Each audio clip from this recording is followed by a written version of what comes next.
G'day, welcome to Doug's How the Heck Do I Fix This? Episode 1.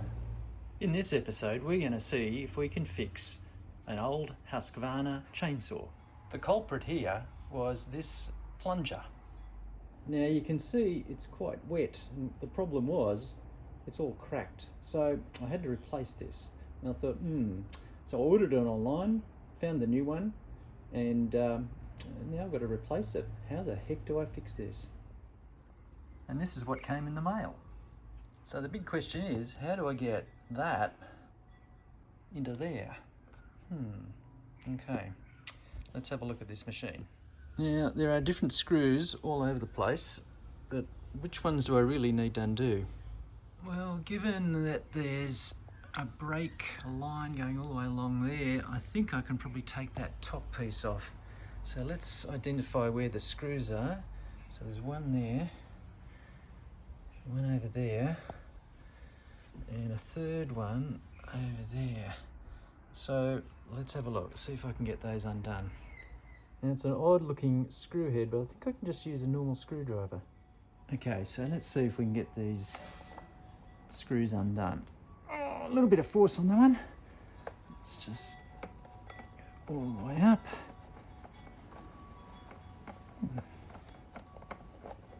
Okay, and undone. We'll just do the other two the same way. Let's see if we can take that top off now. So I've unscrewed the 3 screws, one behind the back there. Lift that off. Ooh, what do we got in here? As you can see, the primer, which is cracked and leaking petrol everywhere, is connected via, well, to a tube. It goes somewhere in there. I hope I don't have to undo that. And my replacement part has these little clips around it, so hopefully I can just unclip it, and hopefully as well I don't have to replace that tube. I'm not looking forward to that if I do. So let's have a look in here. Oh yeah, the little clips are there. I'll tell you what I'm going to try. I'm just going to try and unclip those and pull out the primer and see if I can just replace that and leave that tube in there, because I really don't want to go down there. Alrighty, let's see if we can undo those little clips in there. Just squeeze that. Oh, come on, out you come. Here we go. Right, so that's released the clips. Can I get that out of there? I wonder if that'll come through there. No, don't like my chances. So I'm just going to see if I can pull that off the tube. Now, on closer inspection, I notice there's actually 2 tubes. And when I look at my replacement part, yep, while there's only 1 tube attached, there is a spot for another tube to be attached. This is getting more complicated. Now, I think I've got a real problem here. I don't see how I'm going to replace this part without seeing where that tube goes. So it looks like I'm going to have to undo this side panel. So I'm going to go in and undo those screws. One there, and one there. There's probably one under there, so I'll have a look in a second. Yep, so 4 screws. Wish me luck. Just using that normal flat head screwdriver again.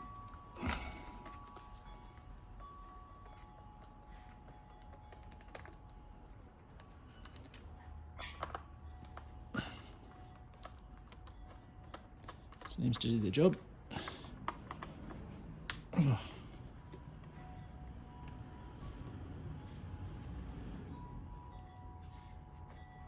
And so over here.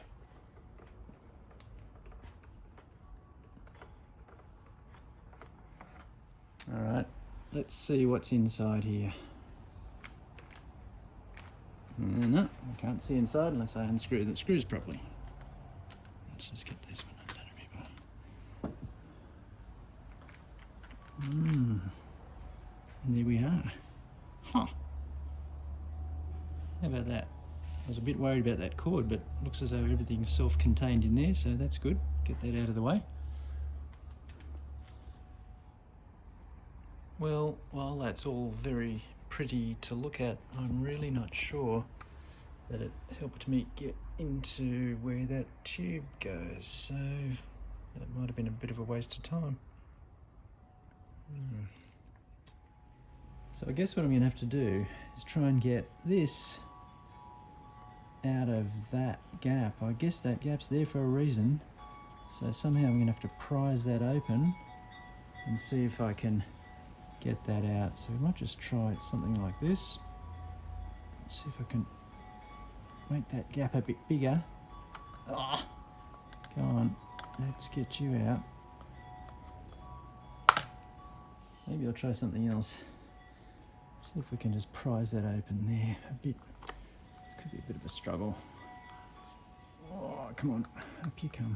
Oh, uh-oh, look what I've done. I've pulled that tube off. So we'll stick that up there. Off there.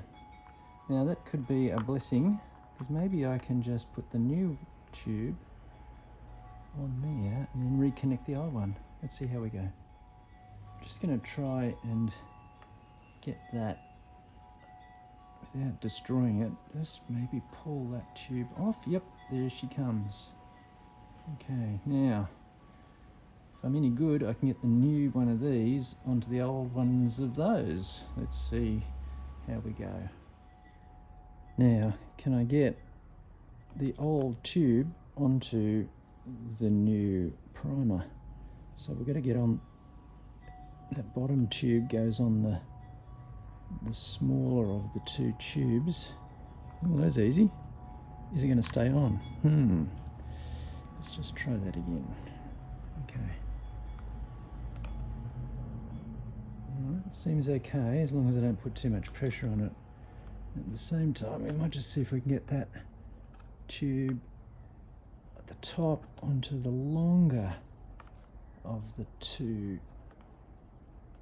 There we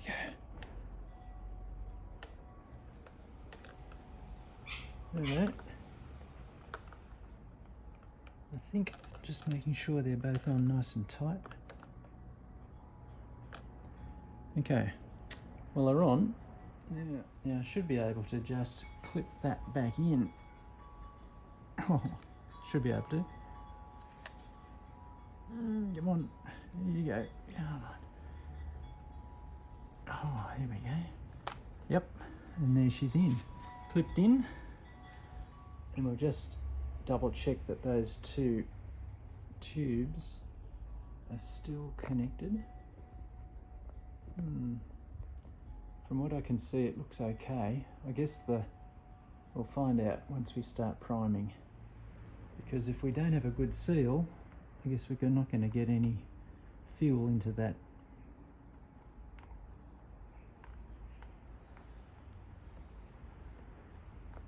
Oh, there we go. Look, fuel up in, squirting through.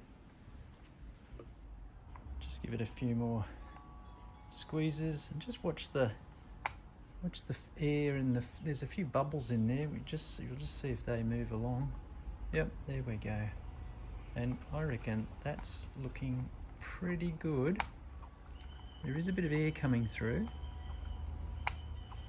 Hopefully that will be okay.